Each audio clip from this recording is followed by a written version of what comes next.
Hello, I've come here to explain what an energy performance certificate is all about. Basically, you end up with a 4-page report. This is an example of an energy performance certificate. The best way to start thinking about this is a bit like miles per gallon for a car. The energy efficiency of a car has really moved on as time's gone on. When I first started driving many decades ago, you were lucky if you got 20 miles per gallon. Now you get about 60 miles per gallon because the energy efficiency of engines has moved on.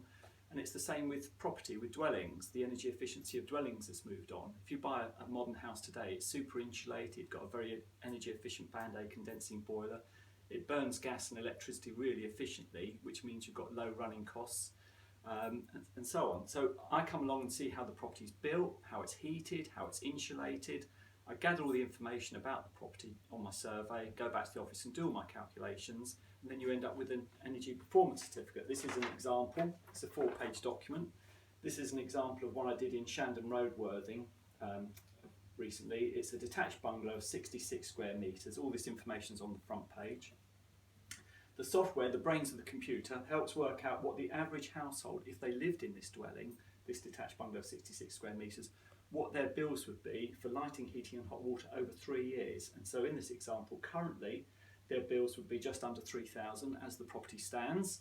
Potentially, those bills could be reduced to about 1,500, and that would save the occupier £1,431 over 3 years if they carried out all the recommendations that are in the report. Bear in mind, this is based on the average household. Because of that, it knocks out the anomalies of people who go abroad for the winter, don't use fuel. It doesn't mean the house is more energy efficient, that's their lifestyle. The colourful bar chart, which most people recognise straight away because you get it on appliances and such like. If you're a Band A, you're very energy efficient with low running costs. If you're down at the bottom of Band G, you're not energy efficient with higher running costs. Properties get a current rating. In this example, it's 53, which is a bit below the average, which is currently 60, potentially 86 if all the recommendations were carried out. The top 3 recommendations are on the front page, but I'll skip that because they form part of a longer list on page 3. Page 2 is a list of all the elements that make up the dwelling, and this is what I'm going to be gathering information about. Walls, roof, floor, windows, heating control, secondary heating, hot water and lighting. There's a description of those elements from an energy point of view, and then there's a star rating depending on how well they perform. So for example, walls. Cavity wall is built, no insulation assumed, gets 2 stars out of 5. Roof, pitched roof, 25mm, 1 inch of loft insulation, again gets 2 stars out of 5. Bear in mind that pitched roof 25mm is in the elements of the dwelling, because on page 3 there's a list of recommendations. There's a set format.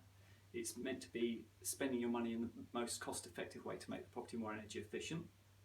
The first recommendation, there's 4/5 columns as you can see here. The first recommendation is increase that loft insulation to 270mm, which is about 11 inches.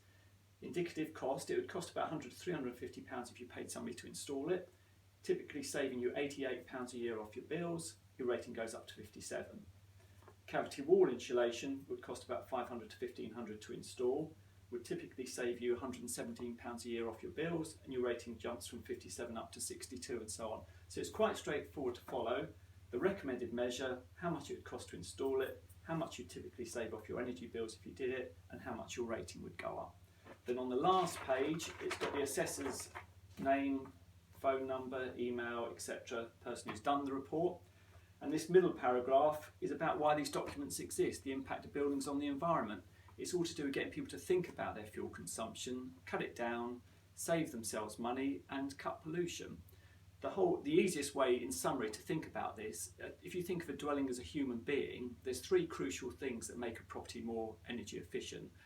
And it's very similar, the property is very similar to a human being. If you've got a big fur hat on, which is like your loft insulation, if you've got a thick fur coat or similar, on that that's your cavity wall insulation, keeping your body warm. And if you've got a good heart pumping blood around your body, which is like a good boiler, you as a human being will keep warm. And it's the same with a dwelling. Wall insulation, loft insulation, and your good heart is like a good boiler. And that's what an EPC is all about.